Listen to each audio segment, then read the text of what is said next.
The Historical Evolution of the Ukrainian Problem by Mikhailo Hrushevsky, translated by George Rafalovich. Preface by the translator. Professor Mikhailo Hrushevsky, the author of this highly interesting and most pathetic sketch of Ukrainian history, which appeared in the November-December number of La Revue Politique Internationale, is well known on the continent as not only the most authoritative historian of his country and nation, but also as one of those obstinate seekers after historical truths in all the fields that pertain to the Slav races and the various European nations with which they have come into contact. He was, in fact, of the Ukrainian leaders, the one who found it easier to secure adherents in all the many camps into which the Ukrainian nation is unfortunately divided. At the beginning of the war, Professor Hrushevsky was in Lemberg, then went to Vienna and to several neutral countries before he returned to Kiev. He was shortly afterwards arrested and exiled to a little town on the Siberian frontier. This, however, need not be taken as an indication of the future policy of the Russian government towards the Ukrainians. It is more likely to be a temporary measure taken by the police authorities in order to impress certain extremist elements among the Ukrainian leaders of Russia. After the many and repeated assertions made by the British and French statesmen on the subject of the small nationalities of Europe, it is utterly inconceivable that the great majority of the people in the lands of our Slavonic allies should be again thwarted in their earnest endeavor to secure more liberties not only for the Russians themselves, but for the subject races of the whole empire. All Russian liberals, with the curious exception of a few so-called Democrats, realize today the necessity of facing the Ukrainian problem as soon as the war is over in a sincere, honest, and fearless fashion. Whether the reforms be called autonomy, home rule, devolution, or local government, it is obvious from the tone of the Russian liberal press that the initial mistake committed by one or two irresponsible statesmen during the first occupation of Galicia was one of the most important causes that led to the sudden Russian retreat and the dissatisfaction among the Uniatruthians or Ukrainians of eastern Galicia. As we all know, there is in Russia a remnant of the ancient Germanophile party which has had its innings unopposed almost ever since Catherine II, the most German of all the Russian rulers. 1 year's war against Germany has apparently not yet reduced that element to impotence. At the end of the pamphlet will be found a short bibliography of publications that have appeared within the last year in the English press. There were also 2 publications in the French language. One, a small Ukrainian news sheet, doubtless ironically called Intermittent by its editor, was so obviously written solely in and altogether supported by German interests that it was only interesting to the student insofar as it showed indication of possible doubts on the part of Berlin as to the final issue and as to the possibility of mischievous bargaining after the war. We may rely upon the overwhelming majority of the Russian people to refuse to be hoodwinked. We can therefore hope that the typically Prussian way in which Russia has once or twice behaved towards her small nationalities will be at once and forever repudiated. Pro-Austrian, the Galicians may have had good causes to remain. Pro-German, they never were or could be. Is it not the intention of England and France, and presumably also that of the Russian government, that the world be shown most palpably that brute force does not pay, even if a certain amount of brute force has to be used towards the brute itself? G. R. Barnes, July-August 1915. End of preface. The Historical Evolution of the Ukrainian Problem The tremendous continental war, which is actually unfolding its surprises before our eyes, has, for the first time in modern history, brought into prominence the problem of the Ukraine.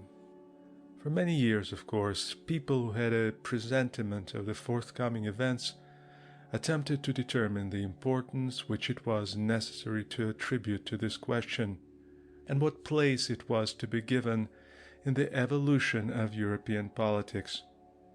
The present circumstances have made it a problem of the first importance. This work was written in the Russian language before the outbreak of war, and was intended for an English periodical which was to devote itself to the problems of the small nationalities.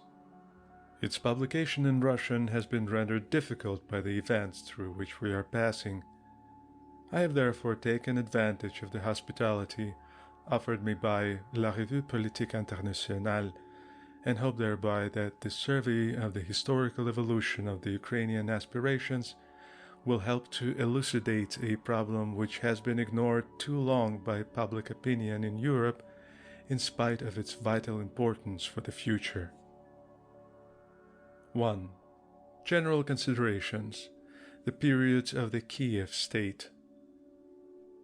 The history of the Ukrainian question, as it offers itself to us today, dates from the middle of the 17th century, that is, the time of the Great Ukrainian Revolution of 1648, which had given a glaring publicity to the problem, and caused at the same time the partition of the Ukraine between the Muscovite Empire and the Kingdom of Poland. From that day began the decadence of national Ukrainian life. Yet, at the same time, one could already observe in the people new aspirations towards the re-establishment of their independence. These aspirations tended to put aside all obstacles which opposed the intellectual, social, and political development of the country. They can be traced in the movement now taking place in the Ukrainian provinces of both the Russian and Austro-Hungarian empires. The causes which have determined the more recent phases of this movement have their origin in the past centuries. They are a result not only of the political life of the people, but also of the geographical peculiarities of the territory inhabited by this people, of its situation, its physical nature, and of the conditions in which the colonization of the soil was accomplished. The country inhabited by the Ukrainians is very vast, very fertile, and well watered. Already in the days of ancient Greece it was one of its granaries, and the Greeks drew therefrom their larger supply. Later, at the beginning of the modern period, these lands provisioned to a large extent Central and Northern Europe in wheat, cattle, and wood. The country possesses immense natural riches, such as iron, coal, salt, and other minerals. It furnishes at the present to Eastern Europe most of its cereals, meat, sugar, salt, iron, mercury, etc.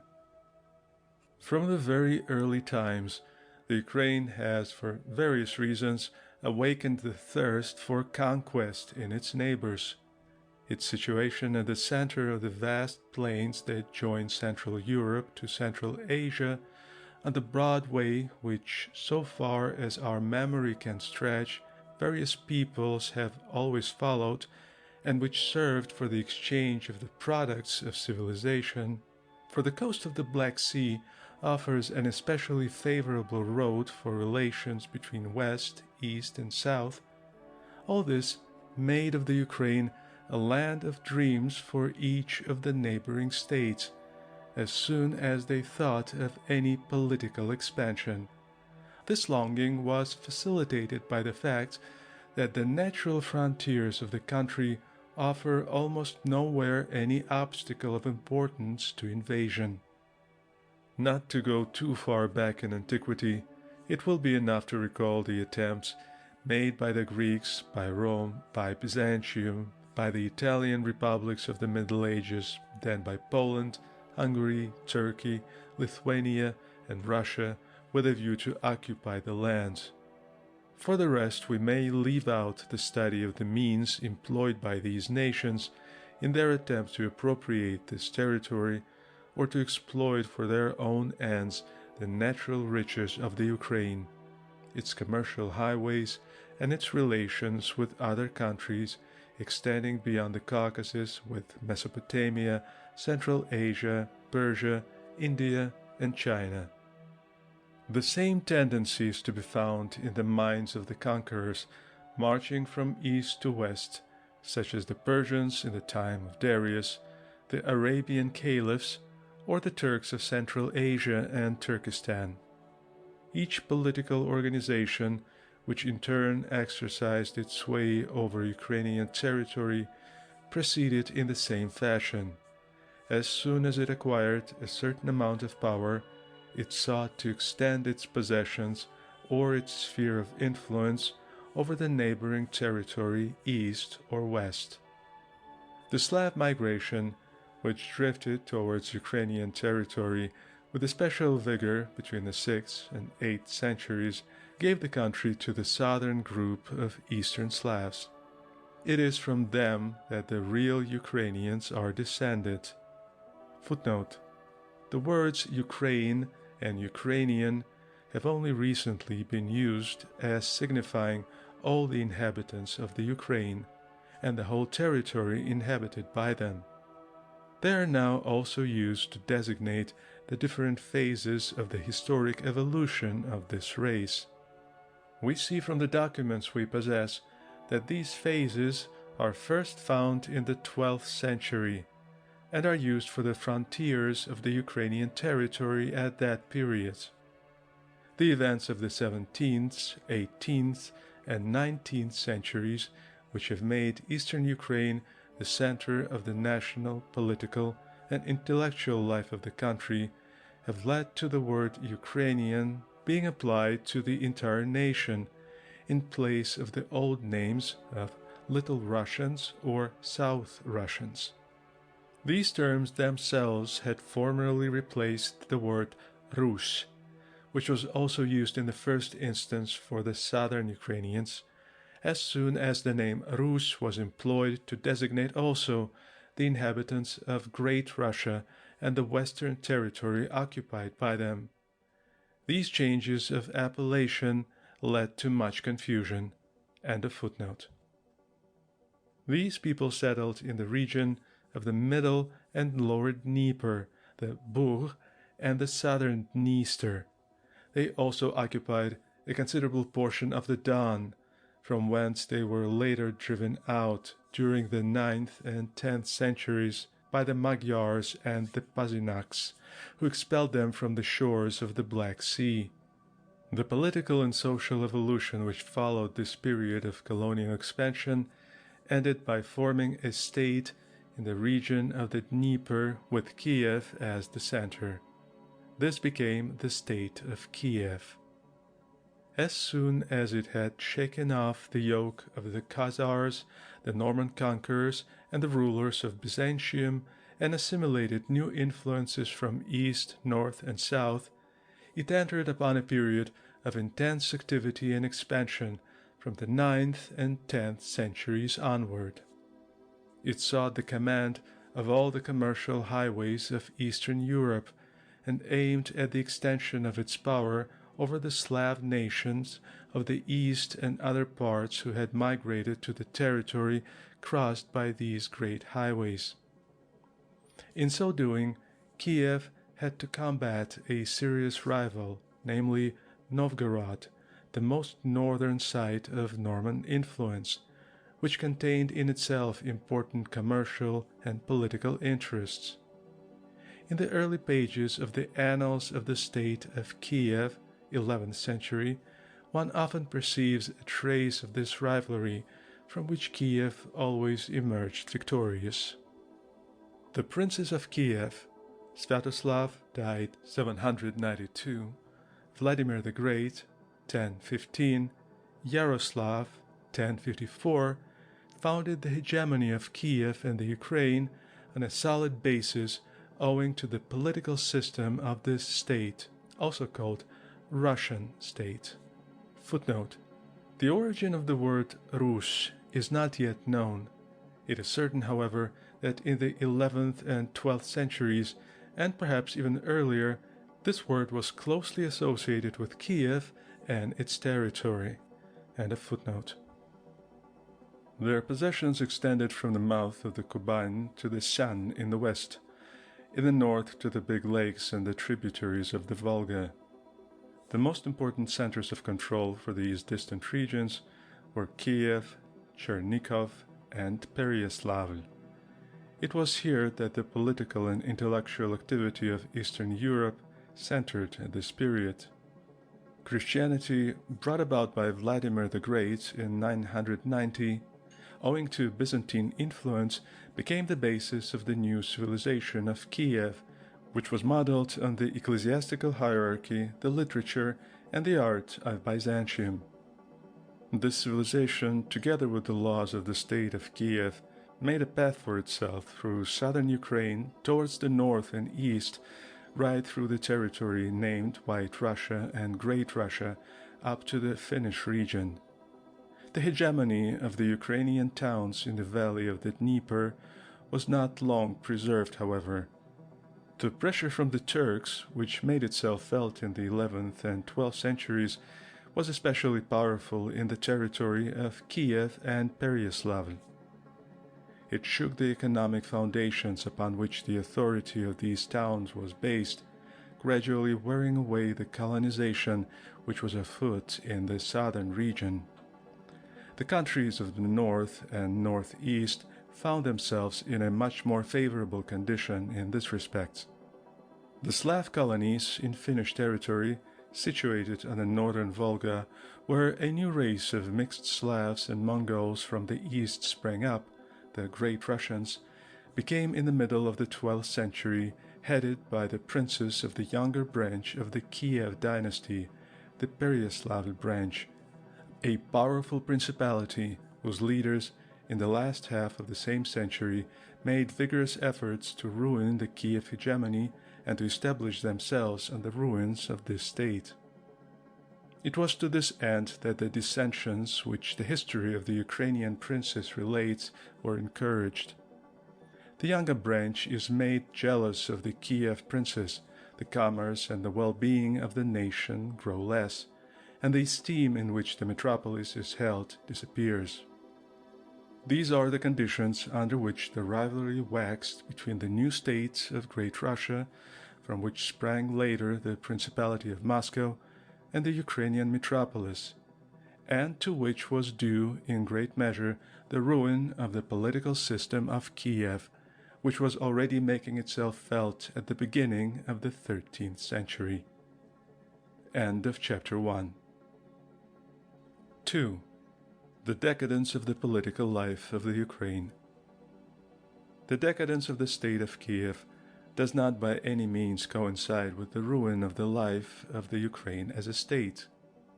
The princes of Chernigov, whose possessions had been less damaged by the Turkish invasion than the countries of Kiev and Pereyaslavl, were the first to take up the part that the House of Kiev had played in the political life of the Ukraine.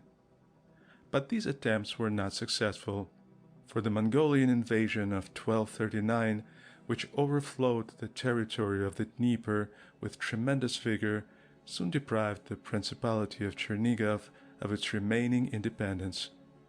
On the other hand, the Principality of Halych-Volhynia, which had sprung up at the end of the 12th century, 1199, through the reunion of the Principality of Vladimir of Volhynia with the Principality of Halych, showed, in the hands of a descendant of the eldest branch of the House of Kiev, Prince Roman, a much greater aptitude for self-development and the acquisition of political importance. Turkish pressure, even in the preceding centuries, had forced the migration of the Ukrainian population from the south towards the east in the direction of Volhynia and the Carpathian district. The Mongolian invasion, led by Batu Khan, ended the migration to the west of the political and intellectual life of the Ukrainians of the Dnieper region. As soon as Prince Roman and his son Daniel had firmly established themselves, they sought to make their influence felt in the eastern part of the Ukraine. These attempts came to naught, however, on encountering the resistance of the Golden Horde, who supported the Ukrainian towns in their combat against the prince's rule, and made every effort to prevent the development of the power of these sovereigns. The politics of the House of Halich-Volhynia also came in conflict with the aims of Poland and Hungary. For some time these nations had been endeavoring to seize the western portion of the Ukraine. In vain did Daniel suggest forming an alliance against the Tartars. This proposal only met with the indifference of his western neighbors, and he was forced to abandon his great idea, which, however, brought him the royal crown presented by the Pope. The state of Halich-Volhynia lasted nearly another century and became the center of the intellectual and political life of the Ukraine, with the exception of eastern Ukraine, which remained untouched by its influence. This period of Ukrainian history is one of immense importance, for it was at this time that the Byzantine ideas, till now predominant, were neutralized by fresh influences coming from the West, especially from Germany. These influences gave birth to the system of town communes, modeled on German law, which sprang up in Halich-Volhynia at the beginning of the 13th century. From this moment, circumstances became more favorable for the development of Ukrainian culture.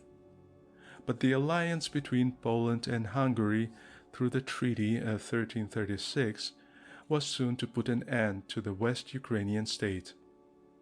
The movement started in 1340 by the boyars of Halich-Volhynia, who, dissatisfied with the politics of Prince George Boleslas, tried to put in his stead Lubart, a prince of the Lithuanian dynasty, gave the kings of Poland and Hungary a pretext to march against the kingdom of Halich.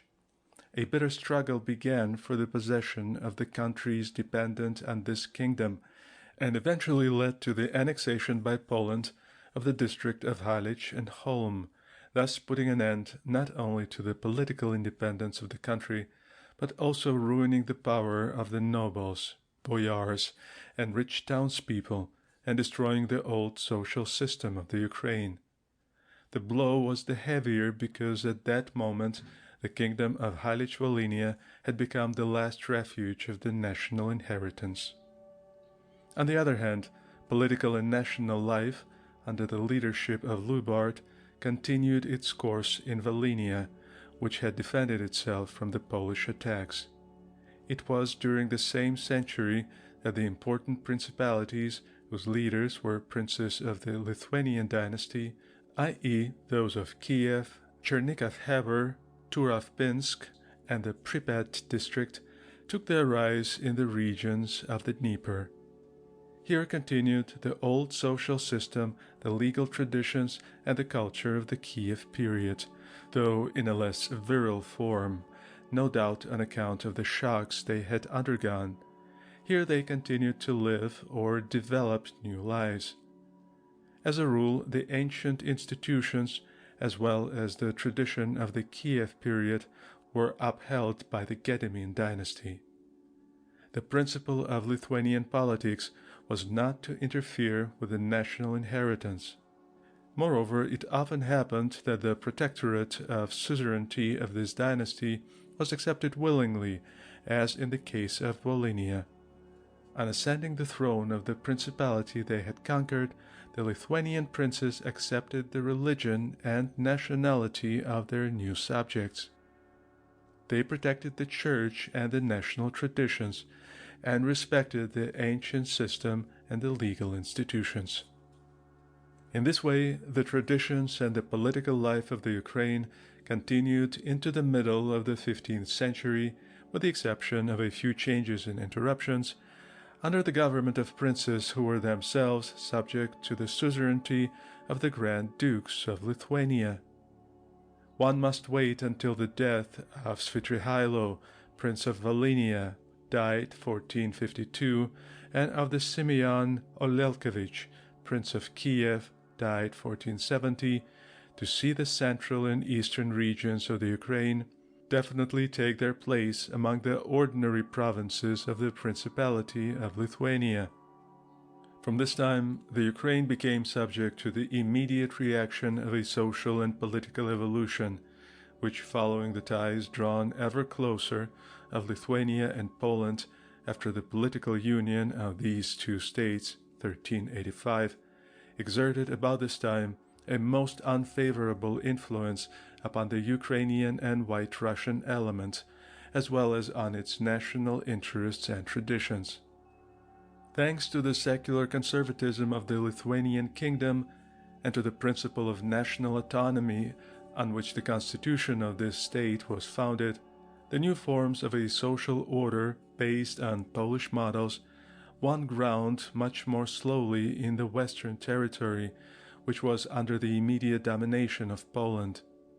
Among these latter, let us mention Galicia, the district of Holm, Podolia, in all of which Polish law was introduced in 1430. Even in Lithuania, the Ukrainian element had the misfortune to watch all its institutions disappear, as well as the social system which contained them. About this time, one can perceive in the Ukrainian aristocracy, under the Lithuanian regime, the signs of a strong opposition against the new course which political events were taking. For this evolution, favoring solely the Catholic and Lithuanian elements, entirely sacrificed at one and the same time the Ukrainians and the White Russians. The Ukrainian aristocracy also found itself quite excluded from the political life of the Principality.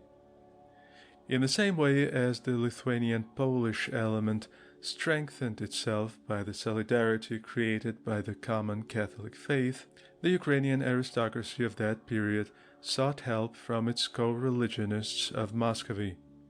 It was then that the conspiracy against Prince Olelkevich broke out. He was deposed in 1481 by the Kiev government, also that against Prince Hlinsky, 1507, and at this period the princes of Chernihiv, near to Moscow, passed over to Muscovy, 1480 to 1500. At the same time, the Ukrainian aristocracy calls in aid the voivodes of Moldavia. These explosions of Ukrainian irredentism did not succeed, however, in bringing to the people any durable amelioration of their condition. Muscovy contrived that all these elements, coming as they did at a time when the Orthodox religion was being oppressed, should serve her as a means of securing neighboring regions. She occupied the country of Chernihiv and the town of Smolensk, and prepared for the occupation of Kiev. The Ukrainians, undergoing as they were the Lithuanian domination, were unable to derive any advantage from the circumstances. End of chapter 2. 3. The Ukrainian Renaissance of the 16th and 17th centuries. About the middle of the 16th century, Ukrainian life had lost much of its strength. The aristocracy, deprived of any participation in politics, was forced to submit to the paramount race, while the middle classes were subjected to every kind of vexation. The peasant had lost the right to possess either house or land. He had become a serf. Numerous taxes weighed him down till he was a mere accessory of the earth. The Orthodox Church, which in those times was the representative of the nation, had become dependent upon a government as ill-disposed towards it as to the peasants. It underwent a crisis which nearly brought about its dissolution. Up to this period, Lithuanian Ukraine had progressed slowly, but from the middle of the 16th century it progressed more rapidly under the influence of the Polish institutions. Moreover, about 1509, nearly all the districts of Lithuanian Ukraine were taken from its rule and simply annexed to the Polish Republic. They were Volhynia, Eastern Podolia, Podlasie, the Western Buch district, and Kiever. The Polish aristocracy came in numbers to reside in its new territory. The Ukrainian aristocracy became influenced by the Poles, and the individual life of the Ukraine ceased to exist. This did not take place without a reaction and a desire for a national renaissance. The movement appears first among the middle classes of Western Ukraine, who unite in guilds and try to reconstitute a social and intellectual life to diminish the difficulties with which the Church was surrounded and to bring about an awakening and regeneration of the national conscience. At their head is the Guild of Lemberg, reorganized in 1540 and again in 1586 under the patronage of the Patriarchs of Constantinople. Having regard to the special circumstances in western Ukraine, where the aristocracy in particular had been nearly demolished, and where union with the Catholic Church, who brought forward a candidate for the bishopric in 1596, had caused a great confusion, one will see that the intellectual and national regeneration could not hope to succeed in the long run. It found support, however, in a new social and political factor which at this critical moment appeared in eastern Ukraine, that is to say, the Cossacks. The word Cossack, borrowed from the Turco-Tartar language, is applied to the race which lives on the steppes by means of hunting and plunder. Their organization acquired considerable force in eastern Ukraine, especially when the Tartar hordes from the Crimea had, at the end of the 16th century, reduced a considerable portion of the territory watered by the Dnieper to the state of a desert. This Ukrainian militia, growing ever bigger, created a regular guerrilla republic of the steppe in the second half of the 16th century, of which the portion called Sich became the center. This district was situated on one of the inaccessible and marshy islands of the lower Dnieper, called Poroghi, from whence comes the name Zaporogs of Sich. From this place, the Zaporogs extended their influence bit by bit over the Ukrainian population of the lower Dnieper until they became in time a military and political factor of no little importance. The Cossacks did not hesitate to proclaim the immunity from all jurisdiction, all foreign suzerainty, all taxes, and all personal service of those who submitted to the power and jurisdiction of the Zaporog army. Thus they drew towards them an enormous number of peasants who at the end of the 16th century were leaving western and northern Ukraine for the east in order to escape the heavy burdens of serfdom. The Cossacks considered themselves an independent political power. They made treaties with neighboring states, offered them their help and services, and at the same time posed as representing the national interests of the Ukrainian people. For this reason they came into close contact with the remains of the aristocracy who were faithful to the national idea and the Orthodox Church. This church was re-established at Kiev between 1610 and 1620 under the protection of the Cossacks. Schools and churches were found in the town, and the intense intellectual and national movement was transferred from Galicia to Kiev. About 1590, the Cossacks came into conflict with the Polish government, and their disagreements grew more serious as the time went on. Fortune smiled now on the one, now on the other of the adversaries, but the end brought defeat for the Zaporogs and the reprisals on the part of Poland against all who had participated in the movement. This setback and the consequences of it brought about, amongst other things, the emigration of the Cossacks and the Ukrainian peasantry, who, rebelling against the serfdom imposed upon them, crossed the Muscovite frontier for the desert regions of the Don and Donets. In the 17th century, migrations again took place to this district, the Ukrainians re-establishing themselves in the provinces of Kharkiv, Voronezh, and Kursk, Slobodska Ukraine. Moreover, the social and political disturbances of eastern Ukraine grew worse. Each struggle inspired fresh energy in the Ukrainians, till at last prolonged reprisals, 1638–47, led to a revolution. In 1648 the people rose, led by Bogdan Khmelnytsky. This insurrection was caused by dissensions between the Cossacks and the Polish government, dissensions which were not more serious than those which had preceded them.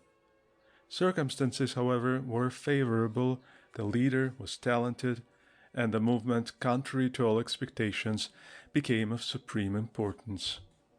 The Polish army was beaten, and the rising spread over the Ukraine, even to the distant regions of the west. The demands of the insurgents exceeded all the traditional complaints which the Cossacks and the Orthodox Church were in the habit of making. There had come to life a desire to free the entire people of the Ukraine within its ethnographical frontiers, to abolish the oppression of the Polish aristocracy, and to reconstitute the ancient state of the Ukraine. In spite of the number of insurgents, who totaled about 300,000 men at the beginning of the war in 1648, their leaders did not consider the liberation of the people possible by the means at their disposal. Khmelnytsky hesitated between two methods. The one, according to a prearranged plan of the church dignitaries of Kiev, was to create a federation of the Orthodox states, Muscovy, Ukraine, Moldavia, and the Slavs of the Balkans. This alliance would have been directed against Poland and Turkey. Several reasons, and above all the weakness of the Turkish government, inclined Khmelnytsky to decide for Muscovy.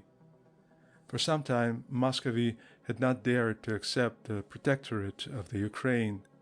It feared war with Poland, and remembered the cruel defeats which that nation had inflicted at the beginning of the 17th century. Not till 1653 did Moscow decide to extend its protection to the Cossack army and to the Ukraine by committing itself to war with Poland. In March 1654, the treaty was signed bearing the name Articles of Bogdan Khmelnytsky. Therein was defined the position of the Ukraine to Muscovy. These articles were drawn up in haste, without going deeply into the problem, and many questions were left undecided.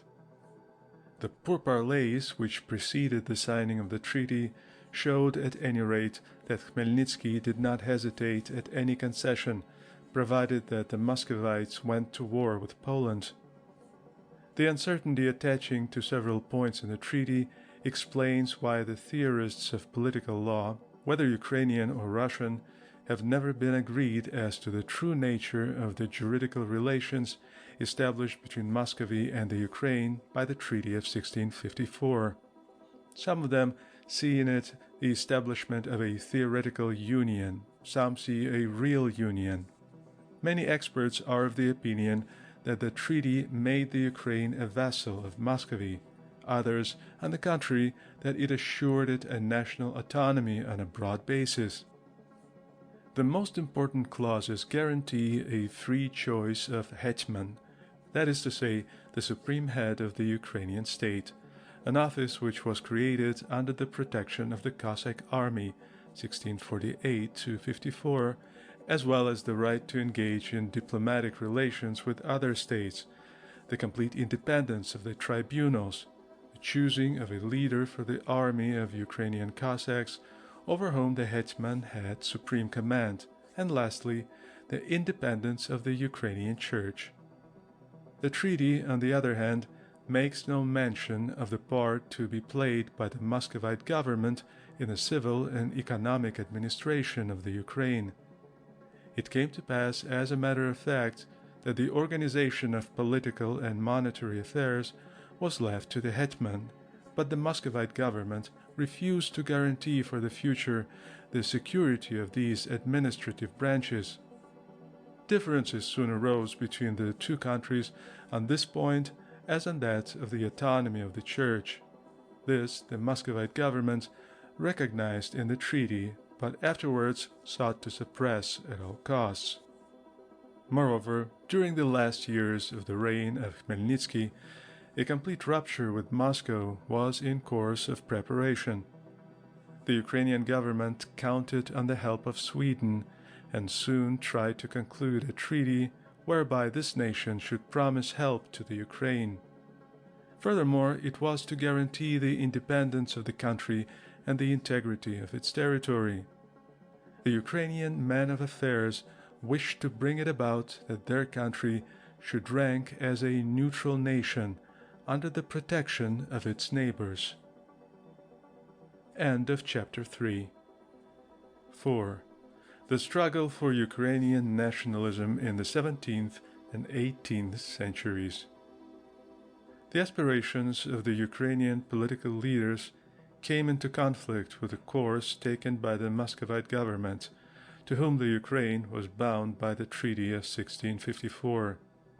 Moscow held that the rights conferred by her on Khmelnytsky were only provisionary and that they were to be restricted little by little, till the moment came when the Ukraine would become merely a province of the Muscovite Empire. On the other hand, the men at the head of the Ukrainian government made every effort to maintain in its entirety the independence given to the administration of the hetmans, as it was in the time of Khmelnytsky. They endeavored to fortify and protect it against any attack on the part of the Muscovite government. The right which the Moscow government assumed of controlling the choice of and unseating of the hetmans, of naming Muscovite voivodes as military commandants even of Ukrainian towns, of levying taxes, and of interfering with the autonomy of the Church were the chief points of disagreement. Moscow took advantage of all Ukrainian troubles and difficulties arising under the administration of the directors, the starshina, that is to say, the elders, in order to restrict the liberties of the country. At the same time, each of these attempts awakened in the Ukrainian government an ardent desire to safeguard the autonomy of the country against such movements. Moreover, there was a central idea to their policy, which was to extend this autonomy to all the ethnographical regions of the Ukraine, or, in other words, to place the entire nation under the suzerainty of the hetmans, whose rule in the time of Khmelnytsky extended to the Dnieper district. At the outset, the Ukraine hoped to gain the help of Sweden for this enterprise, but this country soon called back its expedition against Poland and signed the Peace of 1660.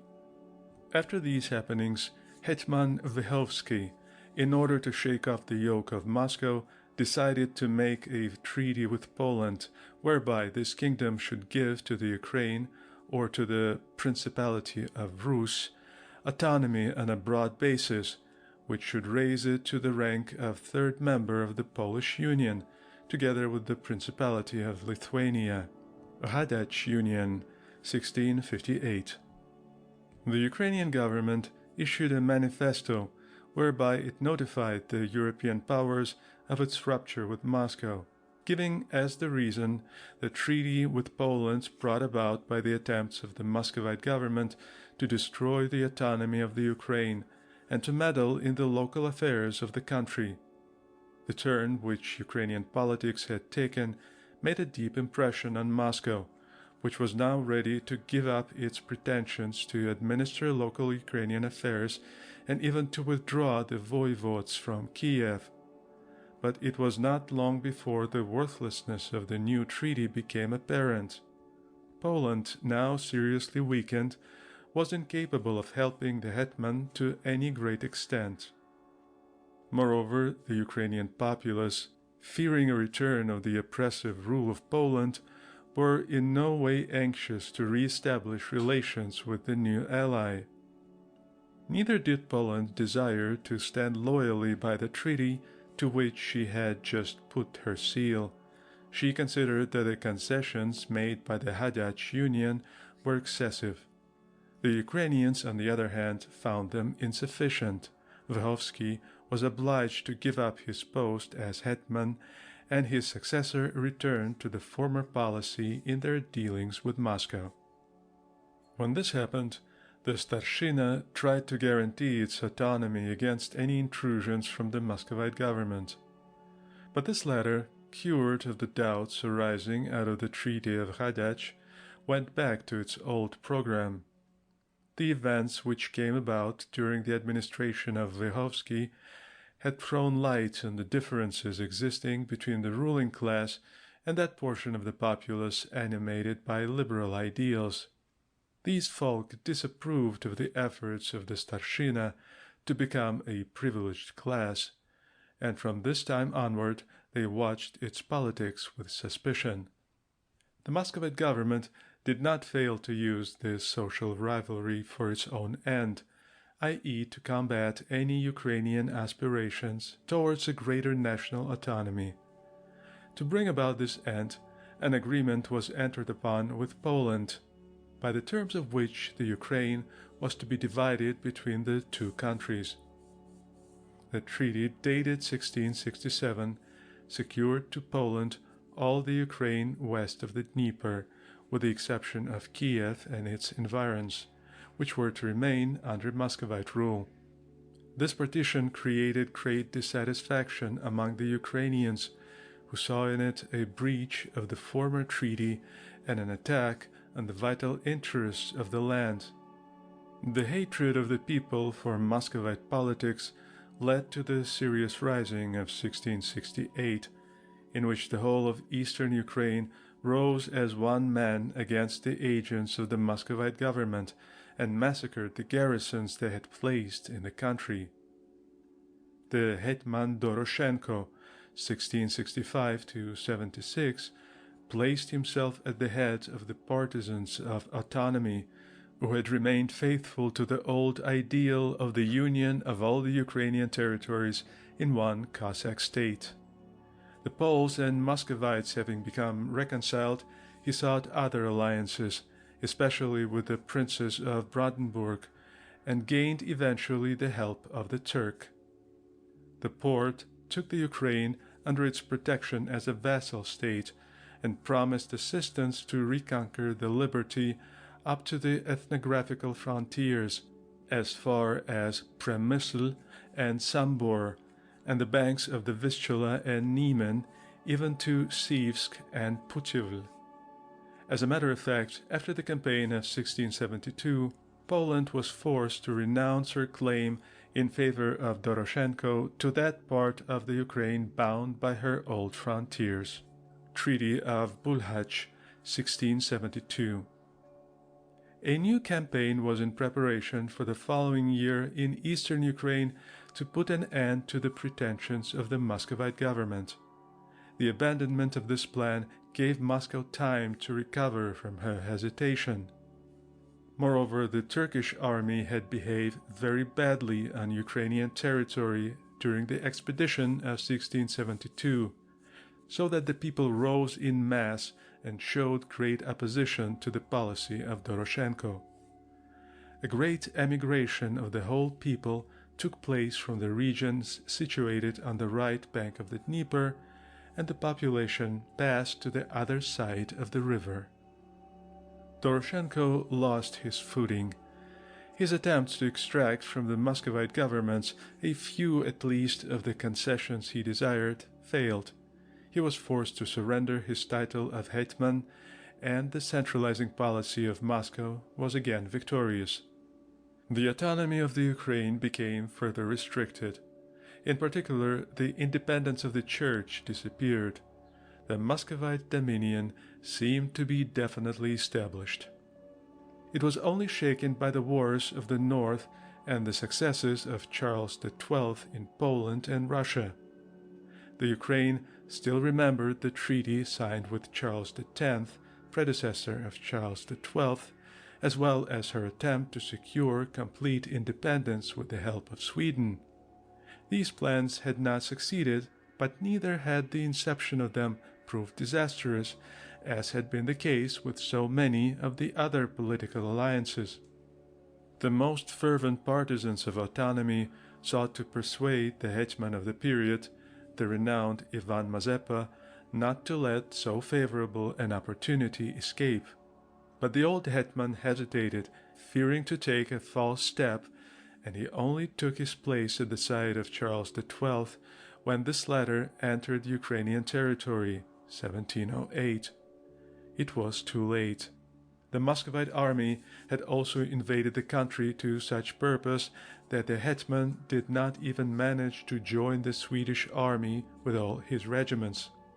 The population, held back by the strict measures taken against all those who had in any way participated in the rising, adopted an entirely passive attitude. It was soon apparent that the movement stood no chance of success, and many dignitaries returned to offer their allegiance to Peter the Great. After the defeat of Poltava, Mazepa fled with Charles XII to Turkish territory, accompanied by the dignitaries and Cossacks who remained faithful to his flag. He was followed by the Zaporogs who had sided with Charles XII, under Hordianko, one of the most tenacious fighters for the cause of liberty. In 1710, after the death of Mazepa, whose end had been hastened by these events, a constitutional act of some interest took place on the occasion of the election of a fresh hetman. This had regard to the power of the hetman and the part to be taken by the army in the administration of the country. The decree was not made law, for it was said that the newly elected hetman, Philip Orlik, as well as the partisans of Mazepa, would never return to the Ukraine. The help of Sweden and Turkey had not brought about any appreciable result, nor did the later attempts, 1720–30, to win the help of the powers for this cause have any better result. The only hope of the hetman, the Zaporogs of the Sich, were never able to secure the repeal of the order of banishment pronounced against them. In 1734 they were compelled to place themselves again under Russian authority. End of chapter 4. 5. The end of Ukrainian autonomy. Even though the peasantry of the Ukraine, and even the greater portion of the ruling classes, surprised by the troops of Peter the Great, had not taken part in the Mazepa rising, this nationalist movement was construed by the adversaries of Ukrainian autonomy into something extraordinary and dangerous, and gave Peter the Great and his partisans the necessary pretext for abandoning the system of progressive restrictions taken up till then by the Muscovite government. From then on, there was a rapid and sudden disappearance of Ukrainian institutions. Until this time, that is to say, until 1708, Moscow had controlled the election of a hetman, forbidding the army to depose their chief or to proceed to any new election without the knowledge of the Russian government. Moreover, the voivodes and the Russian garrisons were stationed in the most important towns of Ukraine. The Ukrainian government was forbidden all diplomatic relations, and the ecclesiastical hierarchy was subordinate to the Patriarch of Moscow. The administration, the finances, the army, the elections, and the nomination of public officials were, however, in theory considered the sole rights of the Ukrainian government. The country was ruled by the hetman chosen by the army and assisted by the military dignitaries. The military assembly, the highest authority of the government, plays no further part beyond that of electing the hetman. The public officials were chosen either by the army and the nobles or by the hetman himself. After Mazepa was deposed, the Tsar Peter instituted a supervision over this autonomous administration, which was exercised first through Russian residents and then by a college of Muscovite officers through whose hands passed everything that came in and out of the hetman's chancellery. The Tsar then himself chose the Ukrainian commanders of the regiments quartered in the administrative districts into which the Ukraine was divided. The country was inundated with Russian troops, whom the population were forced to support by means of heavy taxes. Eventually, on the death of the hetman Skoropadsky in 1722, the Tsar completely suppressed the power of the hetmans. The opposition to these measures, manifested by several high dignitaries of the hetman's administration, led to the arrest of the recalcitrants and to their imprisonment in fortresses. Indeed, after the death of the Tsar Peter, the Russian government came to the conclusion that its policy with regard to the Ukraine had been too severe. It was therefore thought necessary to attenuate in some measure the impression caused by the turn things had taken. Under the pressure of circumstances, the Ukrainians were authorized in 2 cases to elect their own hetman. But even so, it was really only a matter of investiture and not of free election. The considerable period during which the last hetman, Kirill Razumovsky, ruled brought a little peace to the country and left the officials to govern in comparative freedom, thanks to the exceptional position which the hetman occupied with the Moscow authorities. Razumovsky was the brother of the morganatic husband of the Empress Elizabeth. The Ukrainian government employed this period of tranquility in bringing order into its administration in conformity with its own interests, so as to put an end to the chaotic state in which the administration found itself after the reforms of the Muscovite government. From the moment the Empress Catherine came to the throne, the days of the Ukrainian autonomy were, however, over. Using as a pretext the first suitable occasion, which was in fact a petition to confirm the hetmanship upon the Razumovsky in a hereditary character, Catherine caused Razumovsky to be deposed, 1764, abolished the post of hetman, and appointed a governor-general assisted by a college composed partly of Muscovite and partly of Ukrainian members. This reform aroused a widespread discontent in the Ukraine. When the instructions were given to the deputies of the new Legislative Commission, all classes of Ukrainians rose in unison to demand the re-establishment of the hetmans and the enforcing of the articles of Bogdan Khmelnytsky, which constituted the foundations of the relations between the Ukraine and Muscovy, and which had not been abrogated by any valid legislation. This unanimity of the Ukrainian people, expressed in so unmistakable a fashion, was not enough, however, to restrain Catherine in her resolve to put an end to the independence of the Ukraine and to convert it into an ordinary province of the Empire. In 1775, the Zaporogs of the Sich, the last representatives of the ancient democratic traditions of the Cossacks, were taken by surprise and totally defeated. Footnote: the Zaporogs again took refuge in Turkey, from whence some went to Hungary and settled in the Banat. The Russian government anxiously ordered the re-establishment of the Zaporog army in 1784 and offered fresh territory to the Cossacks at the mouth of the river Kuban in the Caucasus. A large number of Zaporogs answered the call, and in 1790 the new Army of the Black Sea was organized. This army still appears to maintain many Zaporog traditions, although its character is quite different. As for the other Cossack bands of Russia, they have nothing in common with the Cossack army at the time of the hetmans. End of footnote. In 1780, the old administrative traditions of the time of the hetmans were replaced by those of the Russian Empire. This brought about at the same time the disappearance of the military organization of the Cossacks, and all the territory under the jurisdiction of the hetmans.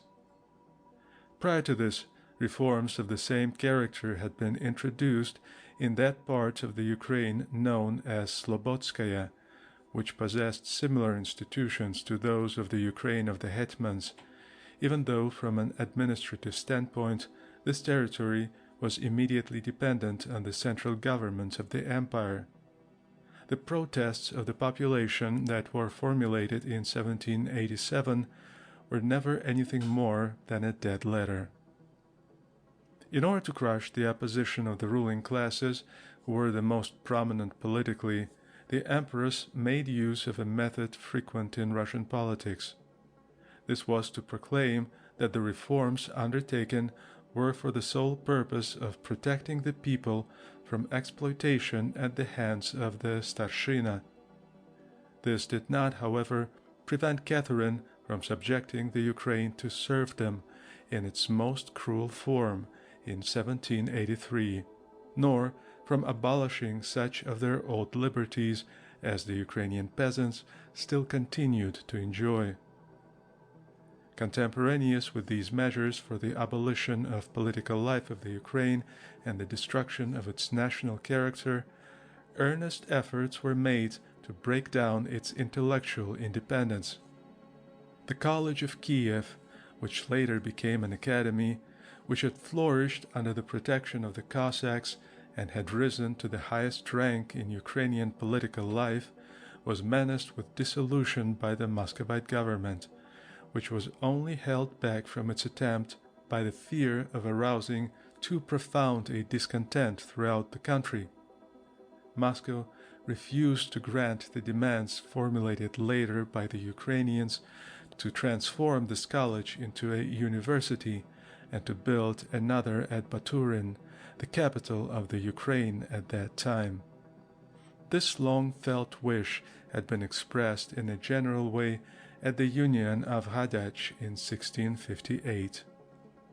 The Moscow government preferred to deprive the population of the Ukraine of its high schools so that the young people should frequent Russian schools. This measure had as its object, of course, the Russianization of the country, and to this end it was further suggested that the Ukrainian government should encourage matrimonial alliances with the Muscovites in the upper classes. The subordination of the Ukrainian Church to the Patriarch of Moscow plays an important part in the history of the oppression of the Ukrainian national idea. When one takes note of the close relations that existed at that time in the Ukraine between teaching, printing, and literary production on the one hand, and the Church on the other, we see that the measure alluded to above inevitably subjected the entire intellectual life of the country to a vexatious clerical censorship in Moscow. To this end was published in 1720 the celebrated ukase establishing in Kiev a special censor for the purpose of prohibiting the publication in Ukraine of any book other than those of a religious nature. The printing of the latter was only allowed when the matter was taken from old editions, tallying in every respect with the Muscovite editions, quote, so that no religious differences should arise and no special dialect should creep into the country, end quote. This decree sterilized at once the development of Ukrainian literature, which explains why from this moment until the end of the 18th century no work was printed in the Ukrainian language or in the mixed language composed of Ukrainian and Slavo-ecclesiastic elements formerly used for works of literature.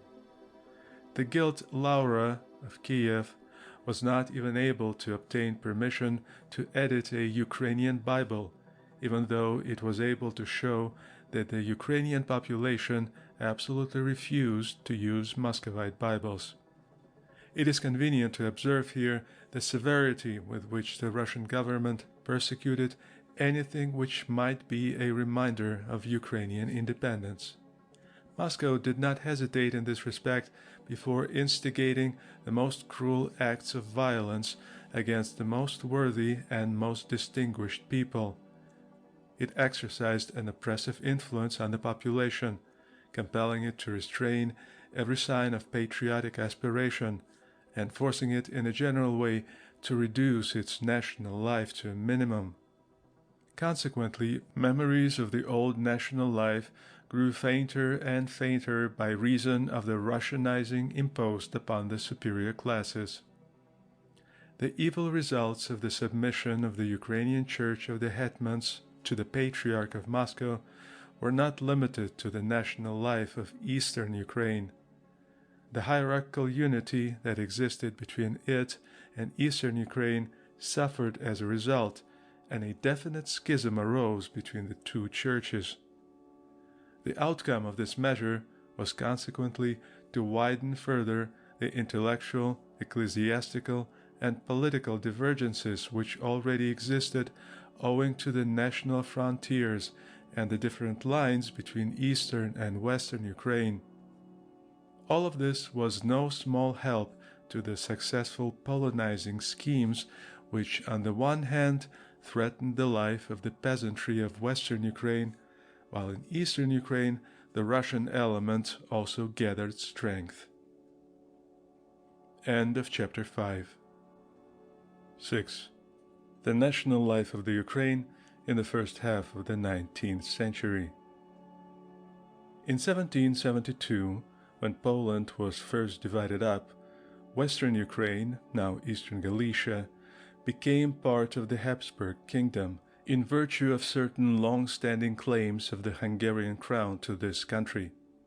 Footnote: in view of repeated assertions in the press, it is not superfluous to insist upon the fact that western Ukraine never belonged to Russia at any period until the occupation of 1915. Translator. End of footnote. Some years later, Bukovina, the present region, which formerly belonged to Moldavia, was added to it. This passing of western Ukraine into the rule of Austria awoke a new national fervor in the country. The Austro-Hungarian government had but lately learned, at the time of the movement against ecclesiastic union in Galicia, of the deplorable condition in which the Ukrainian population of Hungary found itself. Steps were taken to ameliorate the moral and material condition of the priests of the United Greek Church in Galicia and in Hungary. A particular importance was attached to the United Church in this province during the 18th century, for it became transformed here into the Ukrainian National Church. The measures that were established by the Austro-Hungarian government had therefore far-reaching consequences, as had also the efforts it made to disseminate instruction among the urban and rural population, together with the attempts to ameliorate the economic conditions of the people. Insignificant as were in reality the reforms brought about, and fleeting as was the current of Ruthenophile sentiments in the policy of the government, this attitude nevertheless created a deep impression upon the Ukrainian population, which once again enjoyed a sense of nationality and lost the feeling of despair with which it was stricken during the later years of Polish supremacy. Even after the Austrian government, under the influence of the Polish aristocracy, had characterized its Ukrainian policy by a strongly reactionary feeling, the energy of the national movement was not completely dissipated. Development of culture and of the national ideal was still apparent in the first half of the 19th century.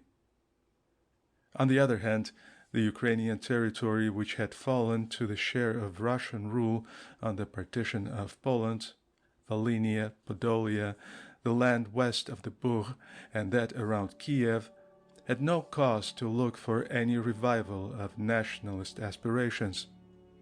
The rigor with which the Polish or Polonized aristocracy ruled the Ukrainian peasantry became now more merciless still, supported as the Poles were by the authority of Russia. The subordinate administrative officials were for the most part the docile servants of this aristocracy. Certain attempts to appeal to orthodox tendencies that were hostile to Poland, which had been made by the Russian government in order to protect the serfs of the Ukraine, were quite futile. Opposition to serfdom was treated as treason. Everything which was not in the hands of the Polish aristocracy, education, church, or literature, in a word, the intellectual life of the country, had to combat unscrupulous Russophile tendencies. The government even went to the length of forbidding in the church all the national rites, including even the Slavo-ecclesiastic tongue, which was the matrix of the Ukrainian language. These circumstances explain why the signs of a national revival first showed themselves in eastern Ukraine, notwithstanding the Russianizing it was undergoing. The memories of the Ukrainian nation were still alive there.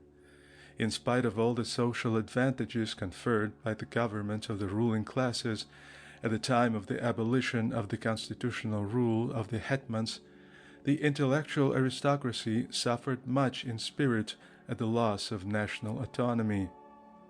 The enthusiasts dreamed of a foreign intervention which should re-establish Ukrainian autonomy, if not its political independence. These projects were always concealed from the suspicious eye of the Russian administration. They were handed down by word of mouth and only came to light occasionally and then in an incomplete form. Thus the journey to Berlin, made by one of the most eminent members of the Ukrainian aristocracy, Count Kapnist, who went thither in 1791 to communicate to the Prussian government the grievances of the Ukrainians, has only recently come to light. The ambassador spoke of the discontent aroused among the Cossacks by the suppression of their former privileges and of the great sorrows experienced by the Ukrainian people, plunged into despair by the tyranny of the Russian government and Prince Potemkin. As a matter of fact, the Ukrainians were anxious to know if they could count on the assistance of Prussia in the event of an uprising, but this kingdom returned to Kapnist only a vague and unsatisfactory reply. Ukraine then turned in the direction of France and invoked in turn her aid. Traces of these diplomatic adventures may be found still in the archives of the French government. For a while it looked as though the old institutions of the Hetman period were about to be re-established. The Tsar Paul, who strongly opposed the policy of his mother, gave evidence of a wish from the beginning of his reign to give new life to some of the old political liberties. It is said that it was the minister Bezborodko, a Ukrainian patriot, who inspired his master with these designs. The reign of Paul was a short one, however, and his successor, Alexander, returned to the principles of Catherine and set up again in the Ukraine the organization established there by the Empress. Nothing remained to remind the people of the time of the hetmans save the civil law applicable to this day in the governments of Chernigov and Poltava, the country of the hetmans of old. The longing to see the old constitutions restored made itself manifest from time to time, especially on such occasions as the Russian government sought to recruit the Cossack militia in the Ukraine. This happened in 1812 and again during the Polish Rising of 1831, on both of which occasions the authorities sought to blind the eyes of the people with various promises of ameliorative measures. During the Crimean War especially, the enrolling of volunteers aroused intense excitement among the peasantry, in whom national aspirations were still vigorous. All expectations of this kind met only with disappointment, but they helped to keep alive the nationalist feeling among the Ukrainian people. The Russian government made a pretext of these aspirations for looking with even greater suspicion upon certain candidates for the hetmanship, as well as of frowning upon other real or imaginary manifestations of Ukrainian irredentism. It was not only in matters of sentiment, but in political ideas as well, that the tradition of the Cossacks tinged all memories of their heroic struggles for liberty, the idealized figures of their knights, and the freedom which continued to exist among the intellectual classes and in the poetry of the Ukraine, especially in the district of the Dnieper. The study of the past and of historic documents which were taken up with devotion by Ukrainian families in direct descent from the Cossacks, the collecting of popular traditions, which became numerous after 1820 or 1830, all this brought back to mind the symbols of national heroism and was handed down from generation to generation as a sacred legacy from the past and a promise for the future. The feeling of romantic affection for everything concerning the immigrants coming from Germany and the Slav countries of the West took root among the educated classes of the Ukraine, especially about the year 1820. It strengthened the interest shown up till then for old traditions, ethnography, and the language of the people, exerting a deep influence on the future development of the nationalist tendency. The study of ethnography and dialects, the researches into the life of the people, the renaissance of the Ukrainian language and literature, such as we see at the end of the 18th century and especially in the first half of the 19th century, brought together the intellectual classes. This movement removed the lack of sympathy between nobles and people, which had been one of the causes of the political weakness of the Ukrainian upper classes, in addition to the national decadence and the Russianization during the 18th century. The educated Ukrainians in the 19th century regarded the people as the guardians of the national culture and of an art and genius full of unparalleled beauty.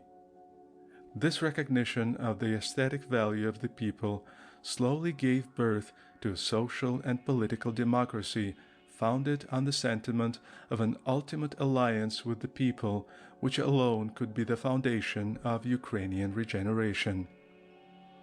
On the other hand, the discovery of the inexhaustible genius of the people increased the intensity of the national ideal in the minds of the educated classes.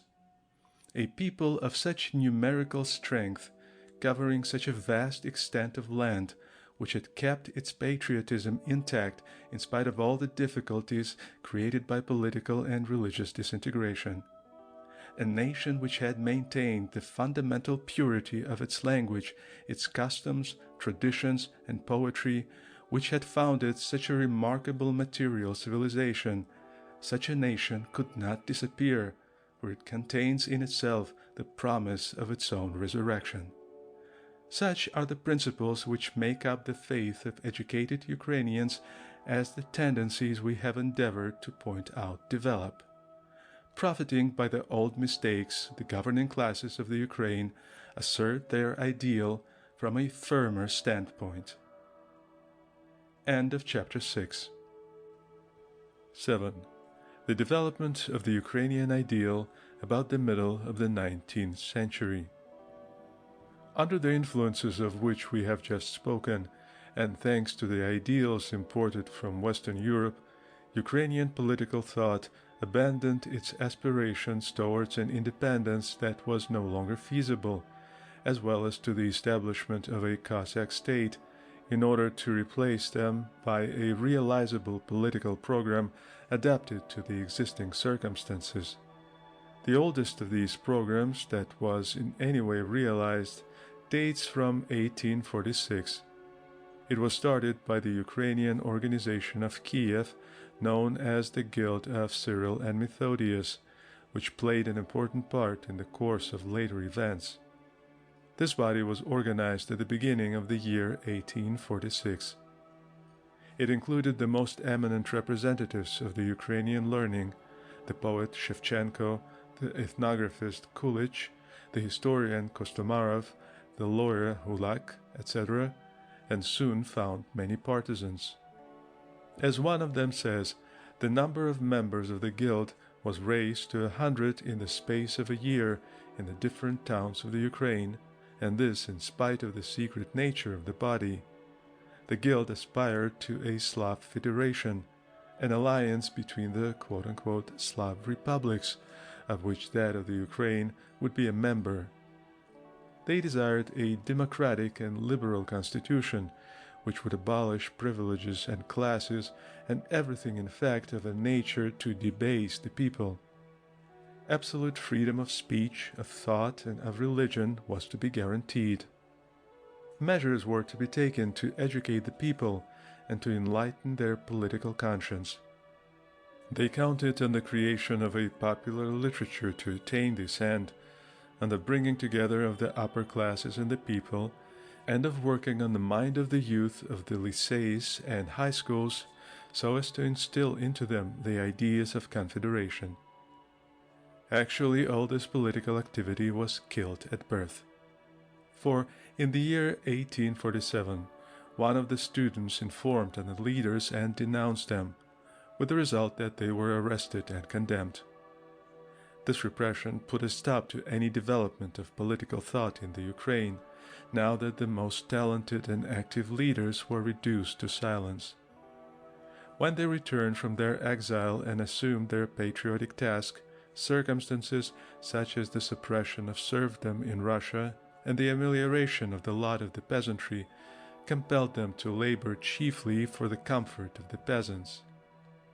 They were occupied in teaching the agricultural classes and in educational work of various kinds, as well as in creating a popular literature, etc. Yet this activity, though it was purely of an educative nature, was suppressed by the government, in conformity with the principle proclaimed by the Minister of Interior Valuyev in 1863. The Ukrainian language, he said, never has existed, does not exist, and must not exist. End quote. As soon as the reprisals became less severe, about 1870, the work began again. It was directed in particular by an organization established at Kiev and known by the name of Hromada, containing the best representatives of the new generation in the Ukraine.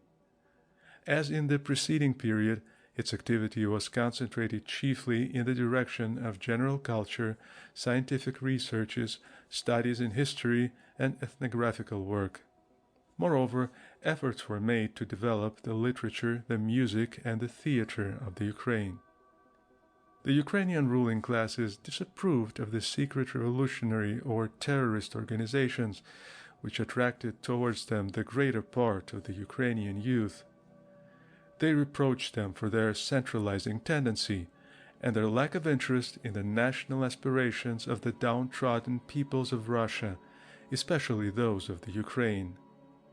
The Ukrainian nationalists preferred liberal constitutional ideas and were broad-minded with regard to the question of national autonomy. They especially favored the scientific and intellectual side of the Ukrainian movement. In spite of such moderation in thought, the Russian government regarded this activity with an unfavorable eye, because at the outset it hated any national Ukrainian movement, however moderate it might be. Moscow held strongly to the doctrine of the unity of the Russian people, the complete unifying of the literary tongue, the schools, and the general culture of all the Slav peoples of the East, whether inhabiting Ukraine, Great Russia, or White Russia. Moreover, it regarded as dangerous any desire to establish a separate Ukrainian literature, any endeavor to awaken national feeling in this unfortunate race, and therefore any study which concerned its origin. Intellectual separatism was, for it, the first step which might lead to political separation between the two states. So, whether it is intellectual or political, Ukrainian quote-unquote separatism is the scarecrow which dictates the movements of the Russian government with regard to Ukrainian aspirations. For these several reasons, then, the activities of the Ukrainians of Kiev were suppressed, no matter how modest or how politically innocent they might be. Any establishments or organizations where Ukrainian scientific workers congregated were forbidden, and in the spring of 1876 the celebrated ukaz appeared determining the fate of the movement for many years. This ukaz forbade the publishing in Ukrainian of any work other than those of an historical or literary nature. It also required that Russian spelling should be used, while every work was to be censored. Conferences, theatrical representations, or Ukrainian concerts were absolutely forbidden. These limitations were in themselves sufficiently severe, yet their severity was augmented by the arbitrary interpretations of the censorship, so that not only was popular and scientific literature suppressed, according to the letter of the ukaz, but even the printing of any other work in the Ukrainian language, where only works lacking interest or importance were authorized for publication. This state of things lasted a long time, for the ukaz was not repealed till 1806. However, the order with regard to concerts and theaters was soon repealed on the advice of the local authorities, who became convinced that the prohibition was foolish and only served to excite the people. Nevertheless, all artistic manifestations were very strictly supervised. The Ukrainian movement, however, was not to be extinguished by such coercive measures. They served, on the contrary, to keep it alive by putting obstacles in the way of any attempt made by so-called Ukrainophiles to adopt any loyal line of conduct. The Russian government did not approve of this attitude any more than of a radical one.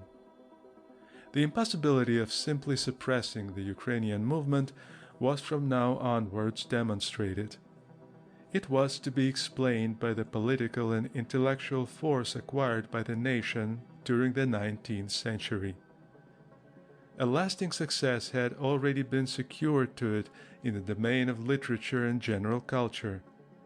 The movement had its footing on the masses in a nation of 20 million inhabitants, now nearly 35 million, holding to their nationality at any price, and showing an inexhaustible power of evolution, hitherto only held in check by the bonds of a reactionary regime. The educated classes of the Ukraine fought incessantly in Russia for the national movement from 1880 to 1900 and endeavored to turn to their own advantage any possibilities which offered themselves. When the movement became no longer possible in Russia, it sought an outlet beyond the frontier in the territory of the Austrian Ukraine. End of chapter 7. 8. The contemporary Ukrainian movement. The exodus of the Ukrainians, or the divergence of the national activity towards Austrian Ukraine, towards Lemberg, which became a center for the national life, was weighty with results not only for the Ukrainian movement in Russia, but also for the development of Austrian Ukraine itself. Already about the year 1860, after the first prohibition of the Ukrainian language in Russia, this event had contributed to the sustenance of the Ukrainian national life in Austria at a very critical moment in the development of this section of the subject people. After the movement had gradually grown weaker in the second quarter of the 19th century, under the pressure of the general reactionary movement in Galicia, the story year of 1848 poured a refreshing breath over the Ukrainians of Austria. The Austrian government sought in the Ukrainian population something to set off against the Polish revolutionary movements. The final liberation of the serfs, the admission of the moral and political rights of the Ukrainian people, or Ruthenians, the creation of the first institution of any importance in the domain of culture and politics, the nationalization of the schools, the formal promise of a university for Lemberg, the administrative separation of the two Galicias, Ukrainian and Polish, which had been artificially united in 1772, all these influences assisted the birth of a new era in the life of the Austrian Ukraine. But these years that were so full of hope soon passed, to be followed in their turn by the reaction of 1850, which brought to the Ukrainians of Galicia the most bitter deceptions. The promises made were completely forgotten for the most part, and the Ukrainians of Galicia, this Tyrol of the East, after having aided the Austrian government in its combat against the rising of the Polish aristocracy, were left to the unscrupulous rule of these same nobles, into whose hands the whole administration of Galicia passed once again in the year 1850. The Polish aristocracy and bureaucracy utilized the growing influence which they possessed for the purpose of insinuating to the Austrian rulers that the Ukrainian population of Galicia was an uncertain element devoted to Russia and the Orthodox faith. These intrigues were an obstacle to any attempt on the part of the Ukrainians to open the eyes of the government to the fatal consequences of a Polish predominancy in Galicia, under which the Ukrainians suffered horribly.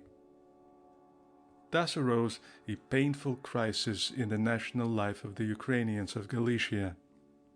Disillusions and doubts followed one another, and the way was opened for the Russophile currents towards which the Polish aristocracy was eagerly driving the Ukrainian element. Certain intelligences, despairing of any Ukrainian regeneration, turned to Russian culture in order to escape complete Polonization. The arrival of fresh Ukrainian immigration, coming in 1863 to employ their activity on Galician soil after the suppression of the Ukrainian movement in Russia, cannot under the circumstances be too highly appreciated. At a critical moment, this influence brought the necessary aid to the Ukrainian element, chiefly of the younger generation, which had remained faithful to the program of 1848. It helped them to strengthen their morale and to play their part in the life of Galicia. From about 1880, this popular Ukrainian movement, as it was called, took a firm hold of the people in Galicia, nor did it fail to keep in touch with the Ukrainian movement in Russia as well. It acquired considerable influence over the masses. This was especially so with the left wing of the movement, which was the more radical part and originated in 1890. Moreover, the close bond uniting Russian and Austrian Ukrainians enabled the latter to utilize the resources of Galicia for their own development. The writers of Russian Ukraine took part in propaganda work and education in Galician Ukraine. From 1880 to 1905, that is to say for a quarter of a century, Galicia was, so to speak, a kind of intellectual Piedmont for the Ukrainian movement. Galician newspapers became the political tribune for the discussions and resolutions of the questions which were agitating the big Russian Ukraine and the small Austrian Ukraine. Galician educational establishments became the meeting places of the elite of both regions, who came together to combine their intellectual resources with the object of preserving their common patrimony. One can easily understand that this movement, almost entirely banished from Russia, took up an irreconcilable attitude in regard to the centralizing policy of the Russian government. It was further equally intransigent in its hostility to the Polish oppression in Galicia. It goes without saying that the Russian government, always hostile to anything which would favor Ukrainian quote-unquote separatism in a broad sense, put a stop to any opportunism in the Ukrainian movement. In Austria, Polish supremacy raised an insuperable obstacle between the Ukrainians and the government. Any compromise with the latter was subject to the assent of the masters of Galicia, which meant, of course, the surrender of all Ukrainian aspirations. And as soon as one of the political leaders of Galicia showed any intention of making generous concessions, the Galician masses and the radical Russian Ukrainians were not long before they exhibited a vigorous disapproval. This is what happened in 1890, when some leaders tried to arrive at a compromise with the government. the Austrian and Russian Ukrainians united in offering such opposition to the plan that it could not be carried out. The end of the century was signalized by a rapprochement between the two Ukraines. This had a most happy result for the national life, thanks to the reciprocal control exerted on political questions. From this moment, the progress of national culture in Russian Ukraine has made rapid progress, in spite of all attempts made to stop its course. The present time shows a remarkable development in the Ukraine, which, benefiting by the enthusiasm of all classes, has reached a high state of culture, thus rendering service to the progress of national feeling. Ukrainian literature has produced a number of excellent writers. It has at last succeeded in securing the abrogation of the law which forbade the popularizing of scientific works. However, it was not until the advent of the new period which followed the Russo-Japanese War that the daily press regained its liberty. The stormy years 1904–6 brought to the fore the whole question of the Russian reactionary powers. The chief reform desired by the Ukrainian peasantry, the backbone of the Ukraine, was in the matter of agriculture.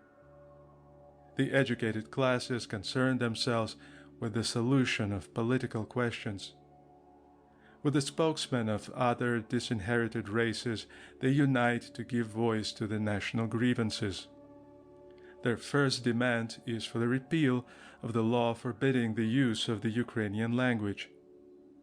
The Russian government has examined this question and found that the restrictions placed on the Ukrainian movement are quite unjustifiable.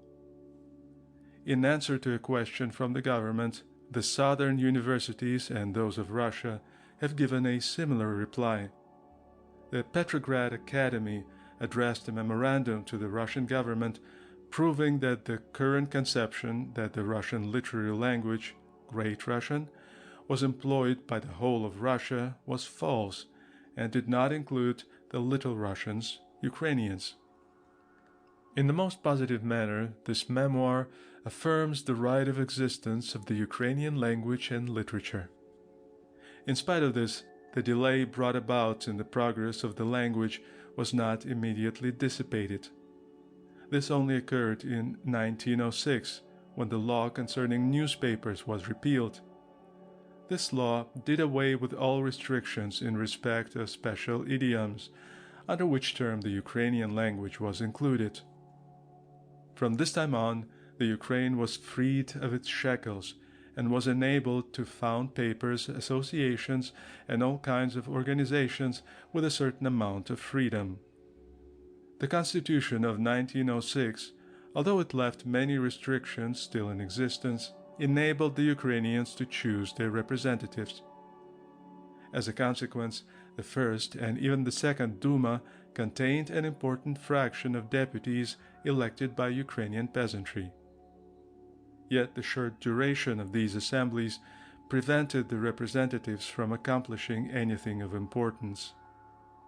It looked at this period as if the most joyous future was in store for the Ukrainian movement in Russia. Influenced by the aspirations towards political liberty shown by their brethren, the Austrian Ukrainians also claimed universal suffrage. Galicia was moved by a stronger national impulse than it had ever known before. It was hoped that once quote-unquote ecumenical Ukraine achieved freedom in Russia, its intellectual and political power would be strong enough to release its sister states from foreign hegemony. These hopes, however, were not realized. A new reactionary movement disappointed all hopes, and all the promises made to the Russian people in 1905 and 1906 were completely forgotten. This blow was especially hard for Ukrainians. They suffered from the modifications introduced in the election laws, modifications which revoked the suffrage of the peasantry. At the same time, the Ukraine lost its representation in the Duma. The promised liberties, freedom for the press and for associations, have never come into force, and a strict censor is still kept over printed works, newspapers, and associations in the country. The Russian Senate and also Stolypin, in his celebrated circular Associations among Members of Subject Nations Speaking a Foreign Language, affirmed once more the old principle of the unity and indivisibility of the Russian people, and labeled as dangerous separatism all Ukrainian national activity, even in the domain of culture.